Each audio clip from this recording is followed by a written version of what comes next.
influence and impact haibasine maru aina mayamda share tawjaning base aina yamna pamjaba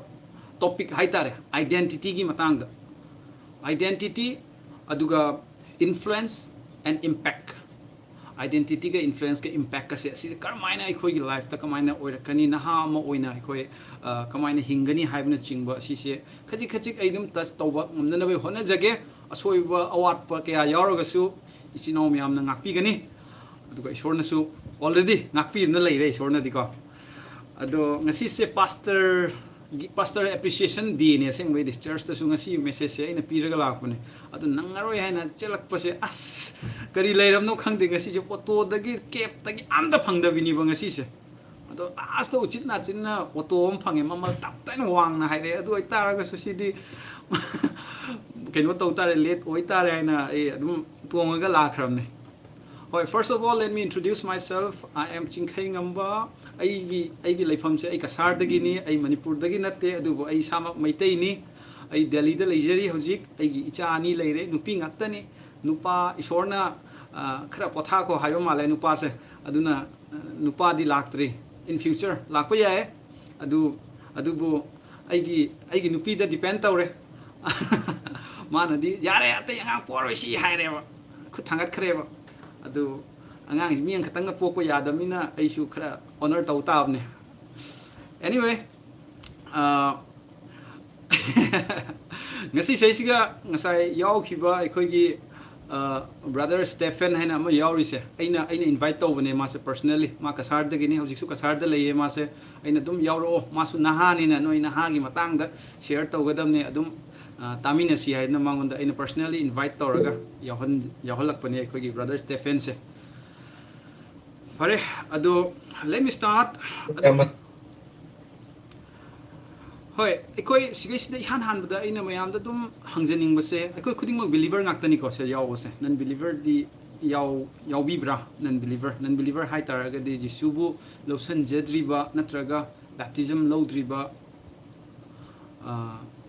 yaurmoi haina khanjai oi yauramaga su adum tabiro dum nungai ba isor gi afaba wapang ni good news gospel is the good news ni na ko adum nungai ba dum oigani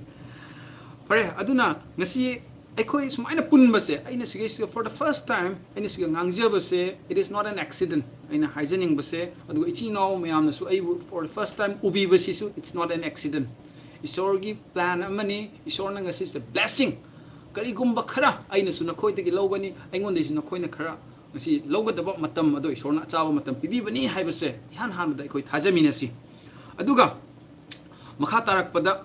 eikhoi gi ngasi gi topic ki matukina identity kari influence and impact haibasida number 1 da ina identity gi matang sida ina haijaninge se sida eikhoi se kanano Khrista da eikhoi se kanano hoji eikhoi se hojik su adumak kari haini papi oiraga leiribra natraga eikhoi se ishor gi manai oiraga leiribra haibna chingba eikhoi se kanano haibase yamna darka oiba ko eikhoi gi identity khangbase yamna darka oi ai bible verse amakak pathok chage from the book of 1 Peter chapter 2 verse 9 dagi ko loinamak pajaroi ge just maru oiba point chi gatang haijarage 1 Peter chapter 2 verse 9 this mina high you are a chosen person you are a chosen people a royal priesthood, holy nation, God's special possession. You are a chosen people, a royal priesthood, a holy nation, God's special possession. Yo nang aise kanano haibase isorgi wahigi matung inadi amna pangal lehele ba nang aise a chosen person nang aise chosen people a chosen generation script version khara da a chosen generation haina hai nang aise isorgi oiba the chosen generation ni isorna khandok pikraba kari haigani purohit sing the priesthood a royal priesthood ni haina isorgi wa haina yamna sengna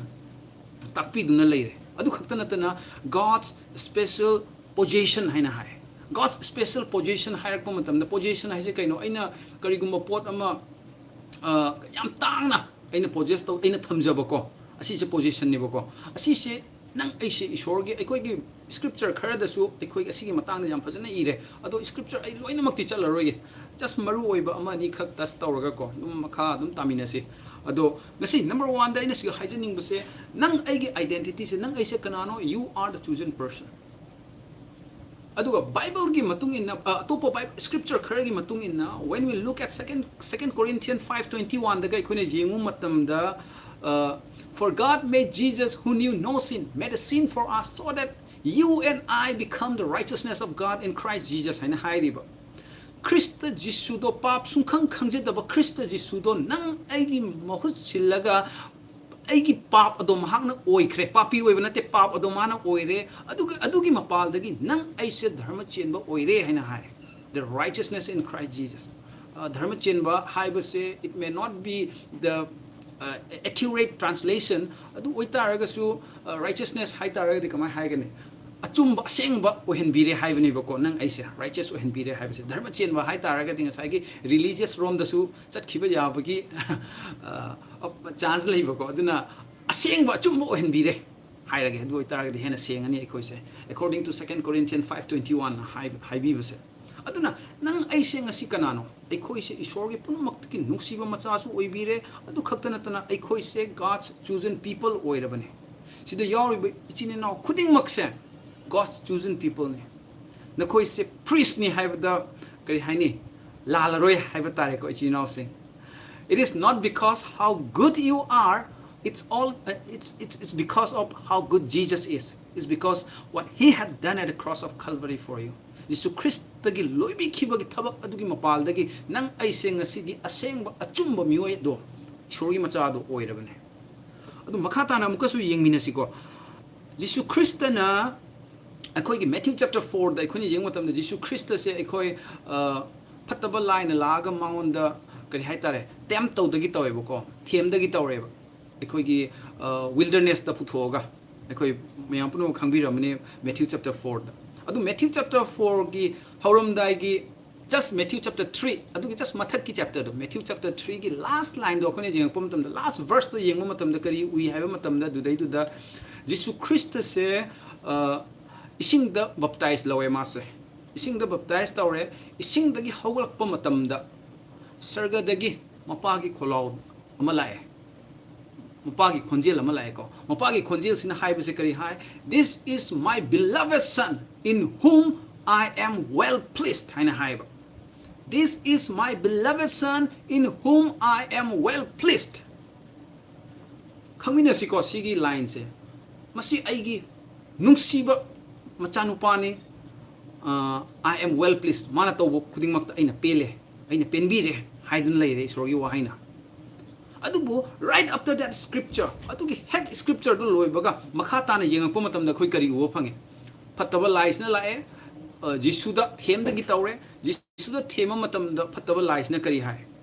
if you are the son of God ko magi khonjel to khra sage bai if you are the son of God turn this rock into bread kind of ko sige nung se tanol halo kind magi wahi do if you are the son of God nang na isogi macha oirabadi hai khreba if you are the son of God adu boy khoi yengmine se ngasai gi verse to the mapana kari hai this is my beloved son haina haiba beloved haiba wahi do setan har ko matam da skip tawkre beloved jaudre beloved yaudre beloved hai khidre just if you are the son of God adubu isorna haibadi mapana haibadi this is my beloved son haina hairim mapana haibase aduna isi nausing phattaba lies na akhoi da thema lakpa matam da akhoi gi identity is the first man strike tawgani ba identity sine first akhoi gi identity se akhoi strong oina lerakpa matam da di phattaba line nang aingon da phana attack tawrasu nang bo overcome tawwa ngamoi ba koi si nausing aduna akhoi gi identity se akhoi na khangmina ba se yamna dakaw nang aise kanano ngasi you are the royal priesthood you are the chosen generation you are God's beloved sons and daughters in whom he is well pleased asi ichi no su yawi khraba akhoi gi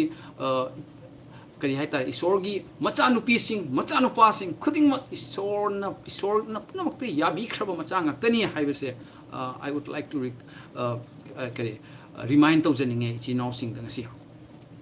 aduna setan sina lakpa matamda phattaba lai sina lakpa matamda mana haibase if you are the son of God amukka nate ko amuktang nate mana haibase ani ahumlak ne mana hairipse if you are the son of God sige nung sa tanol halu hai amukasu if you are the son of God sige ka ching maton du dagi chongtharau adu ita gadi sargadut laga nang oppi gani kaina du dasu amuk if you are the son of God hai je si narim neba adu khakta natana Jesus Christ na when he was hanging at the cross mana missing sigi mana sida nasai gi wahai do hapsan bani ba du da hai ba se karino khar amna hai if you are the son of God nang je sorgi macha oi ba taragati nang nasa su kanjau missing su kan biu kaina ko aduga jisu ga simina ba missing du ga nupa man su dum hai nang je sorgi macha oi ba taragati nang su kanjau isa su ai su kan biu kaina yengo se if you are the son of God kuding mak ipa isor na haiba du dagi loina contrary pra manahandi ba ko moina beloved haiba wahai do loina skip tawe ba aduna ngasi nang aise isorgi nungsiba machani haiba se khoi kaw ja de you are not just the sons and daughters of God you are God's beloved sons and daughters haiba se khoi khangminasi chinose maram di kari gino ina si hairi ba se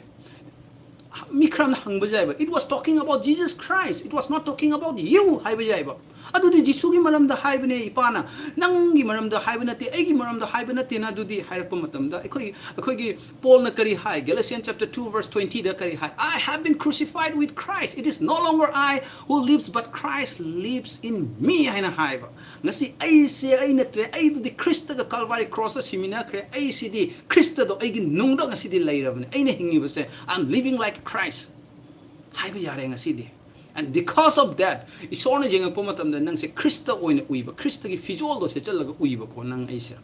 dugi maram na ni isona penbiri base nang ai gi obedience ki maram na penbi ba nate ko chini no sing nang ai gi obedience nang ai gi faithfulness nang ai gi kai haine kayam yam na nang church ta kat ke natra kayam yam na nang se prayer taw ke kayam yam na nang bible pa ke adugi maram na sunat na te chini no sing asi haire na adu sing do tawganu haijaba na chede adu sing do di loina mak tawgadabane isori macha amagi character ne adu sing dude nature ne adu produce tor kadam ne mahai ne adu sing dude tautabu eikhoi bu kan bi ba eikhoi gi aseng identity se sak tak pi ba se bungo ji su ipana asi bungo ji su Khrista yenga ga ne nang ai obedience to yenga ga suna na te ba ko isinau se adu gi maram na ne eikhoi gi Ephesians chapter 2 da ka hai ba se Ephesians chapter kya no 2 gi verse 8 ka 9 ga dani ko scripture khara la la ga dum chum thok pi ro oja virendra di yam hai de scripture cha da kot to ai di khatang mai ma to tam mi ne ai se duna soi ba jar ga se du ngak pi yo ko sinau sing aduna sai gi Ephesians chapter 2 8 ka 9 ga da khoi ne yeng ba da kari oi 8 ka 9 ga da khoi ne u ba se ai khoi se sor gi thoujal na kan bi bani hai khoi na thajaru bai ma pang thoujal na kan bi bani hai re yam seng na hai ga le re sor gi wa hai na adu oi tar ga di thoujal na kan bi re ai khoi gi pangal na amta natre ne yam seng na hai ga le adu khakta natna verse 9 da amuk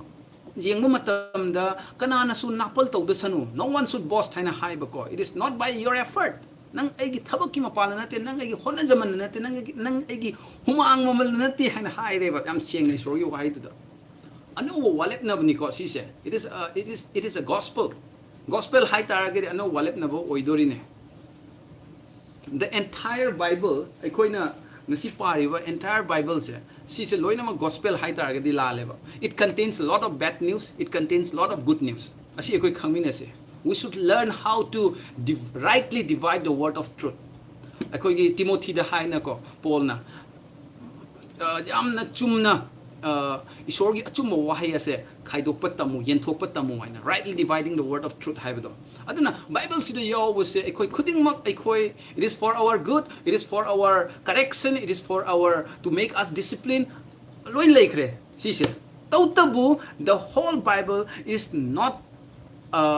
the good news it contains bad news it also contains good news as well adu jisuna kari haram ya ekoi da go and share the good news haina hai aduna ekoi na focus tawgadab sidi good news the first the focus tawgadab atai sing ti produce taw direction wo ko masama tom ta obedience gumba ngasai gi Bible pa ba gumba prayer taw ba gumba asi sing je loina produce taw ka daw ngaktani ba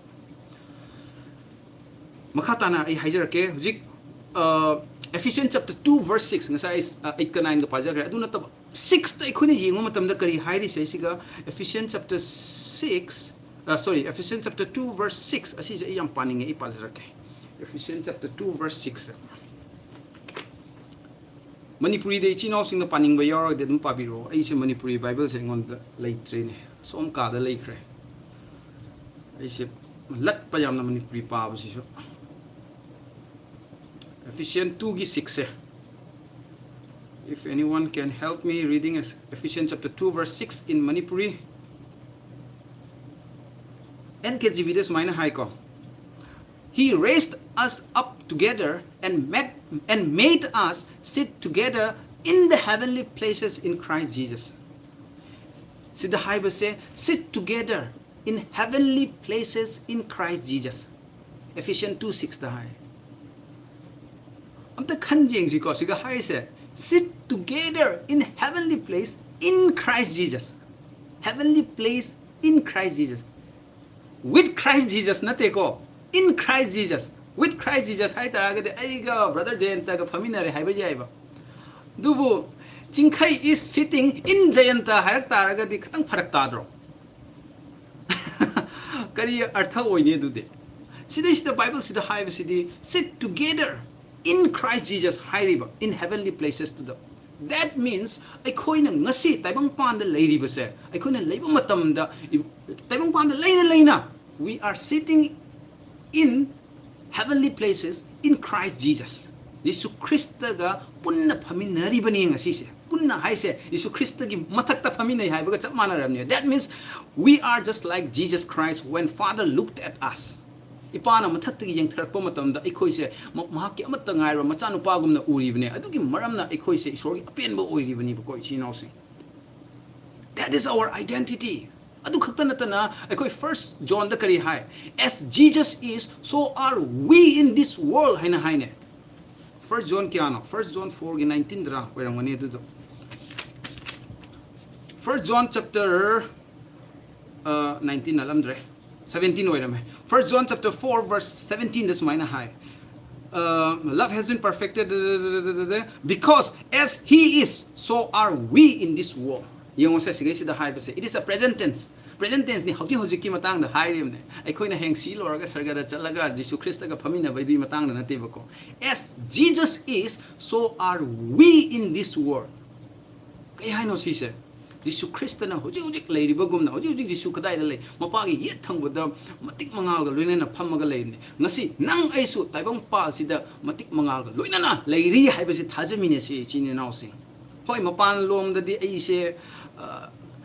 am thiram bajai ai character faw phalam da bajai adu nung da di Christ Jisu gumna ai se leiri bani hai se thajarwa matung da nung da gi mapan thola ka doi ni ba ko nang ai gi character se mapan da gi manung sang ka dona te manung da mapan thola ka da bane ba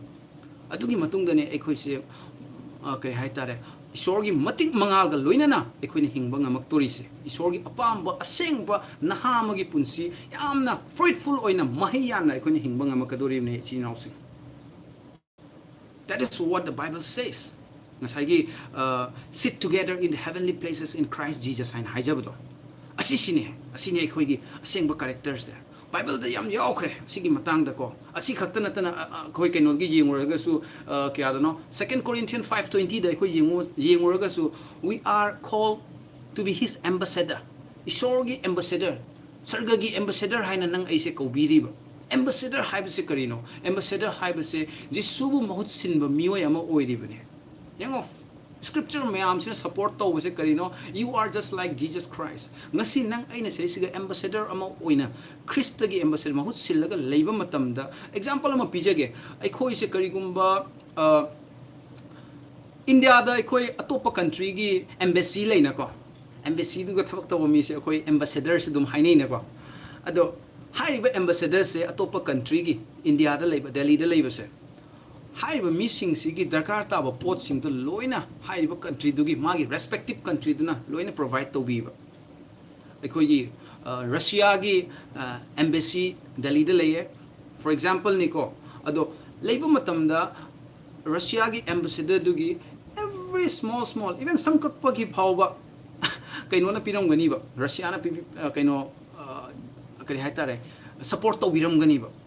aina siga haija ningi se karino Russia do India da leiba nate adu Russia gi ambassador du di India da leiba it doesn't mean that India is Russia da akhoi gi darka ta ba khuding mak ki Russia gi embassy du da changa ga eikhoi phangani ba. So exactly eikhoi su sarga gi ambassador ngatani sarga bu mahut sillaga malem sida leirimi sigi taibang pan sil leirimi taibang pal se nang aigi nate adubu we belong to the heaven. We do not belong to this world, but we are in this world representing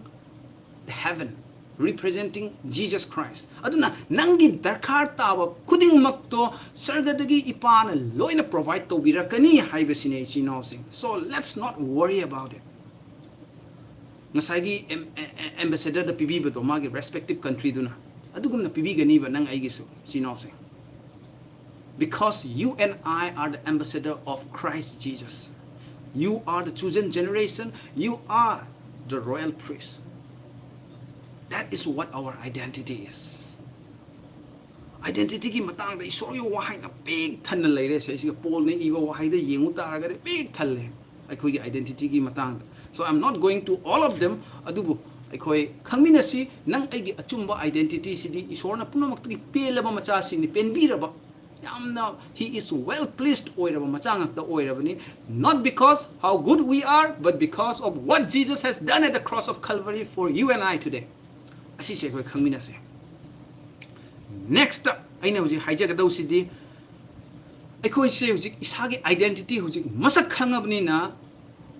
we have our roles and responsibility. Kuding maki ay na toy na example PJ ko. Aigi mobile se aigi mobile se si mobile si bu semai ba nupa duna nupa khangde nupi khangde mobile si bu semai ba mioi duna semakpa matam da phone da wari sana bai damak ta sema oidoi ba natraga YouTube khara internet khara Google Meet tai koi khara connect tawai yana ba hena semakpa oidoi ba internet access tawai damak ta semakpa oidoi ba asi haino kakthana bai di oiroi ba natra adubu sina langkhatlaga sigi phone sina in langkhatlaga hainau do kakpa matamda hainau tadi tarakani ne ko taraoidra tarakani natra adubu we are not using this phone according to its purpose. Asi phone sigi magi purpose adugi matungina de isi na dreba hainau tarai haiduna sina kakthar hainau adum ka alai rage si phone da wari sana bai mahutta mataw asigumna nang ay sisu isor da sembirakpa matamda isor gi achumba identity amaga loina sembirakpani aduga eikhoi gi su purpose eikhoi gi roles and responsibility leiri poniba adugi roles and responsibility da ina nathairaga atopa thabak tawba matamda di it will be like a mobile phone using to pluck mangoes chumme ko isno sing asine aina haijaning base asigi example se aina toy na dum mamang da su dum share taw jara kare ko yamna ingon da yamna aina yam pamja ba example hai tare si se adna nang ai gi responsibility le adu yengmina se ekoi gi responsibility sing se kari no hai ba se ekoi Luke chapter 16 verse 10 gi matung ina kari hai he who is faithful in what is least is faithful also in much sana hai pot macha amada nang aina faithful oiba ngam taragadi pot achouba responsibility do isorna ekhoi da pibi gani haina hai responsibility haidna polum pirakani haibna te thang ma ngamoi do polum pirakani haibna te isori blessing do lakani haibe wanida pot macha do nang na faithful oi taragadi achouba isori responsibility hena blessing isori reward to nang na uba phangani ba while we are still alive. I'm not talking about when we die. Ekoi siba loiragadi taibang panje thadok loiragadi we all will be same in heaven. Ja manana ekoi nupi nupa amta leiro loi thawai da tin gidrom ne isor ga punna ko koi me am nuai na hallelujah in tawdana ko adubu taibang pan da leiringai sida su isor na se sida ekoi gi damakta thong hangdok pi thambi ekoi da hena blessing pinana bai damakta adugi maram nani ekoi gi Matthew chapter 6 verse 33 da ka haido seek first the kingdom of God and his righteousness all these things shall be added unto you kana haido kaino ahan badan mahaki ningthau lebak thiu amasu mahaki dharma chenba do thijo haibani ba. That means aikoina Jisu khange haraga sufficient oideba nang agi identity sisu khangba darka oiba Jisu khanga matungda ai se kari oire chung kari oi haiba matamda ko Jisu na Calvary cross ta siba matamda kari oi Jisu na Calvary cross ta siba matamda nang agi pap tu khaktang puraga siba nateba aiko khangmina se sise nang agi pap si khaktang puraga siba nateba. This is not just one way atonement. I would say it is a divine exchange. Si divine exchange neba Jisu Khrista na Calvary cross ta nang aigi tamakta itabiba matamda aigi ayol aran khuding ma cross ta loina hang taw khramne yopi thabi khramne aduga mathakta gi oiba magi aphaba magi righteousness magi sinless character magi blameless character aphaba nature sing do aikhoi dam transfer tawine that is a divine exchange haiba tare asine that's how we become righteousness of God one way khakta nate ko ichi naw se aigi pa pu bi khre hairaga leiroi si bako isor gi aphaba du su aikhoi da lai bne ba divine exchange ne ba si se adugi maram na ni ba isor na nang aibu ubiraga he is well pleased haina hairi se adugi maram na ni ngasai Paul na ina haije khibudo I have been crucified with Christ. It is no longer I who lives, but Christ lives in me. Haina haibato. Ai Khrista ga simina kre. Hoji leiri bisidi. Khrista do engonda leiri haibe artha di Khrista gi dharma chen do engonda la kre haibe neba. Exchange oi kre haibe neba. Divine exchange oi kre haibe neba. Asine aikhoi gi identity se. Aduna ngasidi aikhoi gi identity masak khangam nina aikhoi gi roles and responsibility do aikhoi khangminarase. As a child of God, isorgi macha ama oina, isorgi kai haini yamna isona penbiba macha ama oina ngasidi aikhoina every small thabak macha pirakpa matamda su aikoi faithfully tawgadabani haibasine si nause asi hairena nampu da tawsi haibanate nungdagi tholakadabne si se maramdi the more you know about yourself your identity in Christ the more you like to produce its fruit mahi hena jalakaniba thabak oidre hojikti mapan longi akoina Bible ka pa ba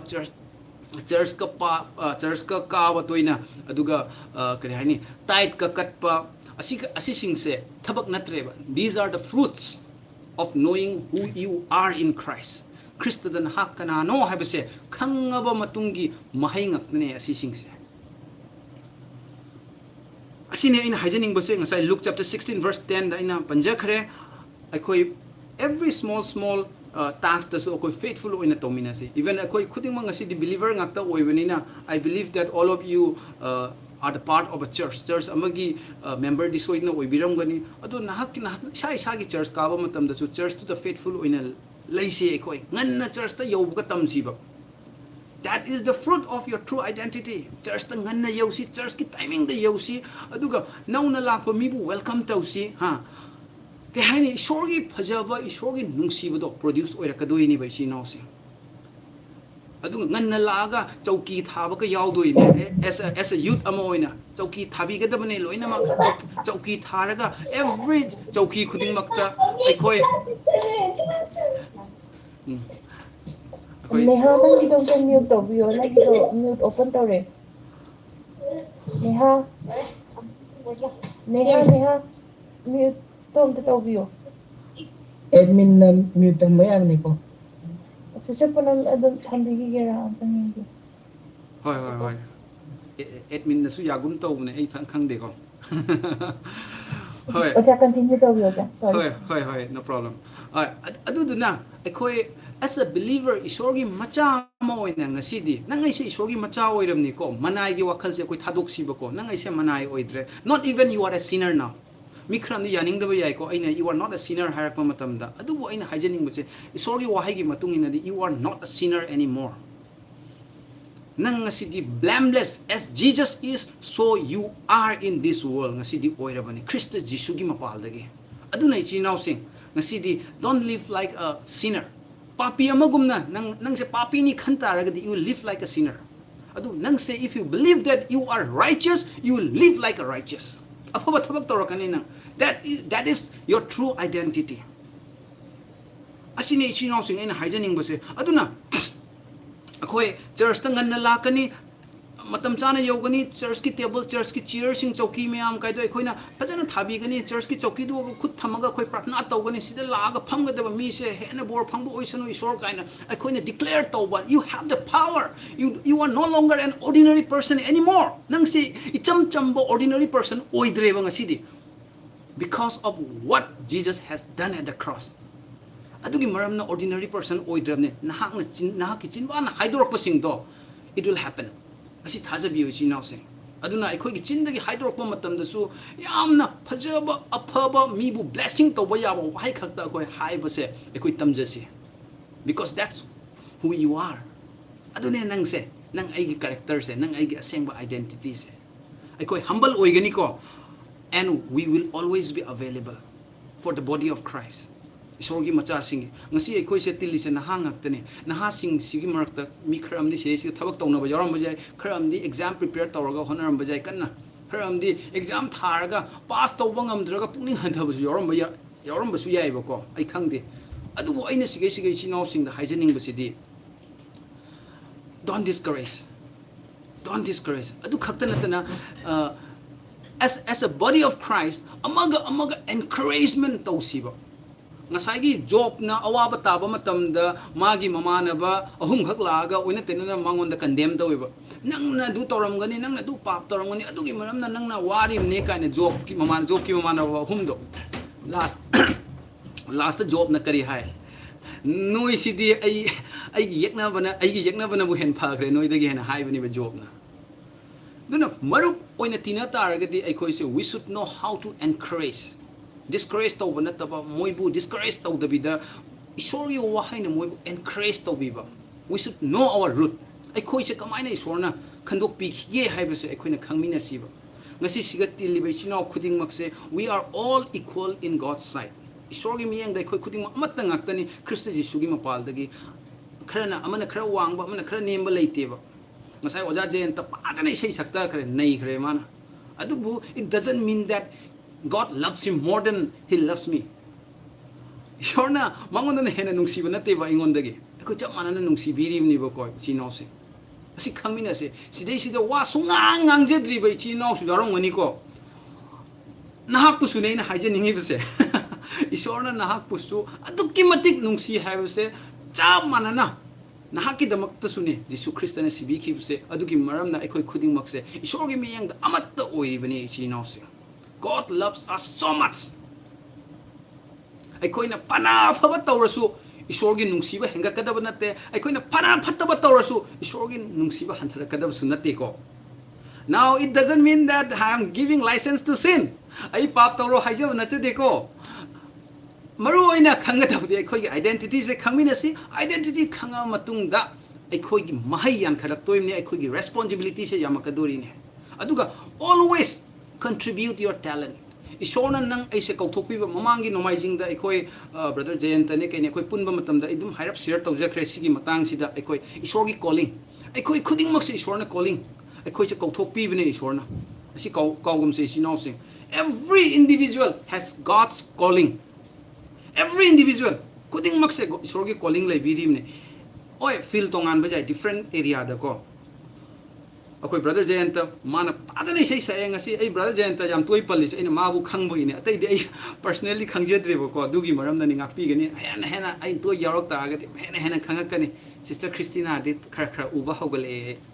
group ta ishorgi wahai ka khara share to male ko tam na koi loina khangminasi ado aina seriously maru oina haijening bati isorgi calling se tongali brother Jayanta da isai rom hena mana calling isorna kauthokpi base adu maina eikhoi busu nang ai busu hena mai gi area da isorna kauthokpi ri bani bako karigumba na hangna isai nata bida just church ta laga migi chauki thaba to oirasu that is your calling ngasi pastors day ni pastors day da ai ngasai church ta hairam base ai just wahayam khutang ai remind tau jage we all love our pastor akoi khuding ma akoi isa gi church ki pastor da koi loi nungsi ba but to support our pastor is a calling aina si haijening base ai gi pastor gi nangi pastor gi damakta nangna support hairaina financially gi wana te ko maybe mentally morally magi damakta lepi ba help to be available or ga lebi base that is also a calling. We have different types of calling akoi makal gi sorna kauthokpi bane akoi se adu akoi kaugum si sinau sing aduna let's not forget to contribute your calling inside the body of Christ. Church ki manung da su aikoi nang ai bu sorna kauthokpi ba calling do adu do contribute to siba nangon da khaktang thamjal loi siba aikoi si akoi sijinasi church ta sijinasi it might be inside the church it may be applicable outside the church mapan da oira su koi share to si aikoi college ta aikoi workplace ta aikoi coaching place ta everywhere akoi mafam da akoi kairo lekai da aikoi share to siba maramdi calling se aduki matik powerful hoy ayam tena agi testimony ma haijege ai se matamama da yu ngaur ga leramba mi amane ai se ai thama de yu bottle kunthra hena thae bai se tham na numi kunthani khatani adu yu bottle di kunthra he leina thakpase aigi aina hana Guwahati da leirame ai se BTech torame ko matam amada it was around in the year of 2005 ki daida ai BTech torame 5 tagi 9 phaw ai BTech tawne de ado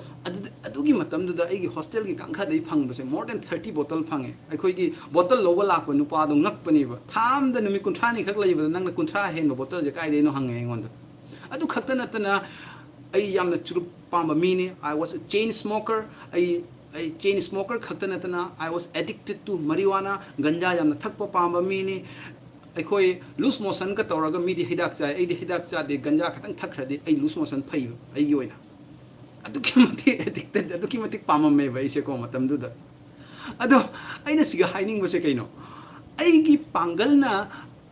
aingonda leiramba phattaba addiction do ai thadok tagi yam kana hona jarame matam amada not because ai thadok ning bai nate ko maram di ai se lok khuba da phawbo machu machu thoklab ne ba colorful oi khalab ne ba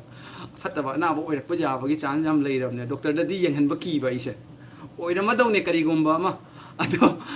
aduna ise cigarette se thadoge at least ai smoke nicotine mayam se thadoge sini ba ina khalam ba se numit humni ko 3 days 3 days was the longest days of my life numi humni se ina yam wana thadok tagi honorami adu humni surakpa mata mang dagi nupa ma chat chakhibne churup manam je thado manga as aingon da magi churup manam was like a aroma a beautiful aroma as manam nungsi ba se lore adu dei ai dum philosopher on khre ai se era churup thakta ba mi phawa cigarette thakta ba mi phawa cancer nai tv nai cigarette kari cigarette thakpa mi su koi na punsi ba le it's okay to smoke ha hanjal laga muk thak bani ba era punsi je sigi do punsi ni nungai thoksi kaino ne kai do ha adu ne wa enter mi se matam da hanjal muk thak pi ni ba adu mai do nei thadok pangam ki de ai dum continue taw khre hero saram do ai ngam khidre thadok pa dum maram di I was trying my best using my self effort as yam kan honoram kraponi ngamdre 3 days was the longest day of my life in haijisha